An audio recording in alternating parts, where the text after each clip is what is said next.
Hello বন্ধুরা, welcome back to my channel. আশা করি তোমরা অনেক অনেক ভালো আছো আর আমিও অনেক ভালো আছি। আর আমি পিউ, আমার চ্যানেলের পক্ষ থেকে তোমাদেরকে জানাই অনেক স্বাগত আর অনেক ভালোবাসা। আর তোমাদেরকে আরও একটা নতুন সকালে জানাই গুড মর্নিং। তো এখন আমি সকালের টিফিন বানাচ্ছি। আজকে হচ্ছে বেগুনি। তো একদম দেখো গরম গরম একদম বেগুনি বানাচ্ছি। সকালবেলায় উঠে মা বললো আজকে বেগুনি হবে, তো আমি বললাম চলো তাহলে আমি ভেজে নিচ্ছি। আর দিদিভাই বেগুনগুলো কেটে দিল, তো ওই জন্য আমি এখন বেসনটা ফেটে নিয়ে বেগুনিগুলো ভাজছি। সবাইকে একে একে খেতে দেবো আর কি।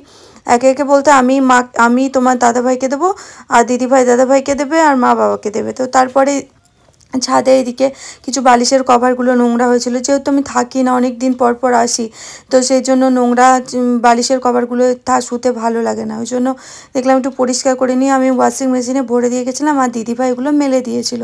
আর দেখো এগুলো শুকিয়েও গেছে। তারপরে আমি নিচে নিয়ে চলে এসে এগুলো আর কি কভারগুলো পরিয়ে নিচ্ছিলাম বালিশে। তারপরে দিকে রান্নাবান্নার দিকে যাব আর কি স্নান করে।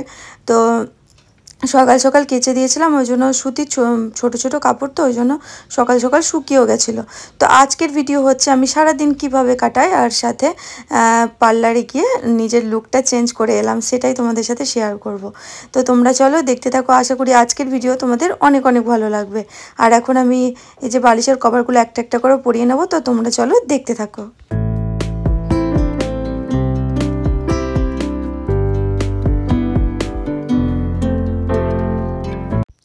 তারপরে কিন্তু দেখো আমি স্নান করে রান্নাঘরে চলে এসেছি রান্না করব বলে। তো আজকে মা মানে বাবা সকালে মাছ কিনেছিল, সেটা আর কি এখন ভাজছি। তো মাছ ভাজা হচ্ছে, তারপরে মা কিছু এটা একটা তরকারি করে দেবে আর কি। তরকারি বলতে মাছের ঝোল করবে বললো, আর লাউ পোস্ত হবে, এইসব ডাল হবে, চাটনি এসবই রান্না হবে। তো ওই জন্য আমি আর কি মাছটা ভেজে দিচ্ছি। মাছের ডিম রয়েছে, মাছের ডিমের বড়াও হবে। তো আমি মাকে একটু মাছ টাছগুলো ভেজে হেল্প করছি, আর ডালটাও করে নেবো। তারপরে আমি আমার টাইম হয়ে যায় মাম্মামকে স্নান করানো আর কি খাওয়ানোর, তো সেই জন্য মাকে একটুখানি আগিয়ে দিচ্ছি। তারপরে মা স্নান করছে আর কি, স্নান করে মা আবার রান্নার মধ্যে লেগে যাবে। আমি এখন টোটালটাই রান্না কমপ্লিট করতে পারছি না, কারণ তার মধ্যে মাম্মামকে স্নান করানো খাওয়ানোর টাইম হয়ে যাচ্ছে। তারপরে এই যে মামামকে একটু আদর করছিলাম, কারণ রান্না টান্না অর্ধেক করে এসে মাকে ছেড়ে দিলাম, আর ওকে এখন স্নান করাবো। তো স্নান করে খাইয়ে দাইয়ে ঘুম পাড়িয়ে দিয়েছিলাম। এখন হচ্ছে বিকেলবেলা। তো বিকেলবেলাতে আরও বিছানা একটা চাদর ছিল, মামাম যেহেতু আগের দিন খুব বমি টমি করেছিল, ওই জন্য অনেকগুলো চাদর হয়েছিল, তো সেগুলোই ছাদে মেলা ছিল, দিদিভাই তুলে এনে দিয়েছে। সেগুলো আমি এখন ভাঁজ করে রেখে দেবো আর কি ওয়ার্ড্রপের মধ্যে। তো তোমরা চলো দেখতে থাকো।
তো দেখো মায়ের সাথে গল্প করতে করতে আমার বিছানা চাদরগুলো ভাঁজ করা হয়ে গেল, আর এখন যে ওয়ার্ড্রপের মধ্যে রাখবো আর কি।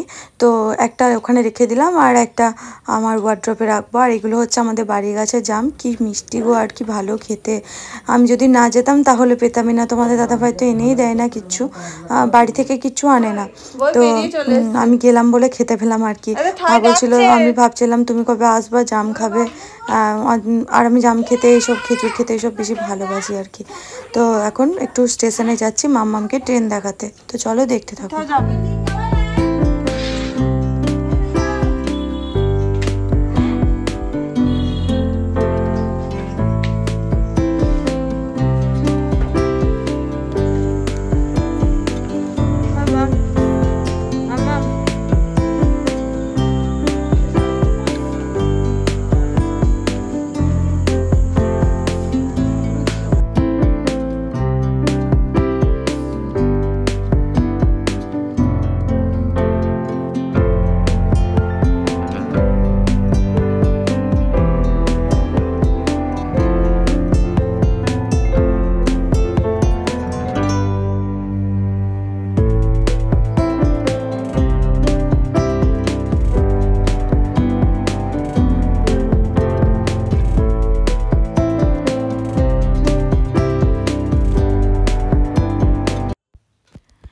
এখন স্টেশনে রয়েছি, আর স্টেশন থেকে তোমাদেরকে একটু বাইরেটা দেখানোর চেষ্টা করছি, মানে আমাদের এই ছোট্ট মল্লারপুর শহরটাকে। তো স্টেশনের নিচে অনেক মানুষজন বসে থাকে সন্ধ্যার দিকে, তো মেয়ে মানুষ থাকে না, ছেলেরাই থাকে। তো আমার একটু যেতে কেমন লাগে, কিন্তু মাম্মামকে ওই বাইকে ধরে নিয়ে যেতে হয়, সেই জন্য যেতে হয়। তো দেখো কত সুন্দর খেলা করছে। আর বাড়িতে তো সবসময় এই বাড়িতে এলে ধরা বাঁধা আর কি, খেলা একটু কমই করতে পারে, ওই জন্য একটু বিকেল দিকে ওর ঘুরতে যেতে ইচ্ছা করে। তারপরে এটা হচ্ছে রাত্রির আর ভিডিওটা কন্টিনিউ করতে পারিনি, এটা হচ্ছে পরের দিন সকাল। তো সকালে রান্না বান্না শুরু করেছি। এখানে পটল ভাজছি, আর আলু পোস্তর আলুটা একটু সিদ্ধ করে রেখেছি, যেহেতু বাবা সুগার রয়েছে ওই জন্য একটু সিদ্ধ করে খায় আর কি, তা জলটা ফেলে দিয়ে। তো পটল ভাজা, ভেন্ডি ভাজা, আলু পোস্ত, বিউলির ডাল আর চাটনি এসবই রান্না হয়েছিল, আর আম তো ছিলই। তারপরে খাওয়া দাওয়া করে রেস্ট নিয়ে মাম্মামকে নিয়ে বেরিয়ে পড়েছি। মাম্মামকেও ঘুম পাড়িয়ে দিয়েছিলাম, ঘুম থেকে তুলে আমরা দুজনে এখন যাচ্ছি পার্লারে নিজের লুকটা চেঞ্জ করতে। লুক চেঞ্জ বলতে সেরকম কিছুই করব না, কিন্তু আমি ওই তিরুপতি গেছিলাম তো ওখানে চুলদান করেছিলাম, চুলটা একটু ব্যাকাভাবে কেটে দিয়েছে, সেই জন্য চুলটা সমান করে কেটে নেবো। আর হেয়ার ফল হচ্ছে বলে একটু হেয়ার স্পাটাও করে নেবো। আর আমার মাথায় না প্রচুর ড্যান্ড্রফ ছিল, তো ড্যান্ড্রফের যে স্পাটা ছিল সেটা করে করে ড্যান্ড্রফগুলো চলে গেছে। আমি 2-3 বার করেছি ওই স্পাটা। তো আজকে করছি নর্মাল স্পা। তো দিদিরা ফার্স্টে চুলটাকে ওয়াশ করে নিল, তারপরে ওয়াশ করার পরে একটা ক্রিম অ্যাপ্লাই করলো। ক্রিমটা দেওয়ার পরে চুল মানে মাথাটাকে মাসাজ করলো, মানে হেড মাসাজ করলো। তারপরে মাসাজ করার পরে আমাকে স্টিম দিল, স্টিম দেওয়ার পরে আবার চুলটা ওয়াশ করে ড্রায়ারে করে শুকিয়ে দিয়ে চুলটা কেটে দিয়ে আমার আজকে স্পা কমপ্লিট। আর ভিডিওটা কিন্তু কন্টিনিউ করছি না, এখানেই শেষ করে দিচ্ছি। একা একা ভিডিও করা খুব সমস্যা হচ্ছে, কেউ ক্যামেরা ধরার নেই, তো যেটুকুনি পাচ্ছি সেটুকুনি তোমাদের সাথে শেয়ার করছি। একা একাই ভিডিও করছি।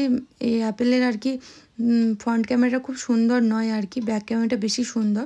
তো সেই জন্য যতটা পারছি নিজে নিজে চেষ্টা করছি, তোমরা রাগ করো না। এরকম করেই আমি ভিডিও দেবো, কারণ আমার ক্যামেরা ধরার সেরকম কেউ নেই। বাড়িতে থাকলে বোন থাকে, আর এখানে তো আমি একাই, তোমাদের দাদাভাই অফিসে, আর সারাদিন তো ওর পাত্তাই থাকে না, সন্ধ্যা সকাল দিকে হলে একটু ধরে দেয়। তো আজকের ভিডিও এটুকুনি, সবাই ভালো থেকো, সুস্থ থেকো, বাই বাই।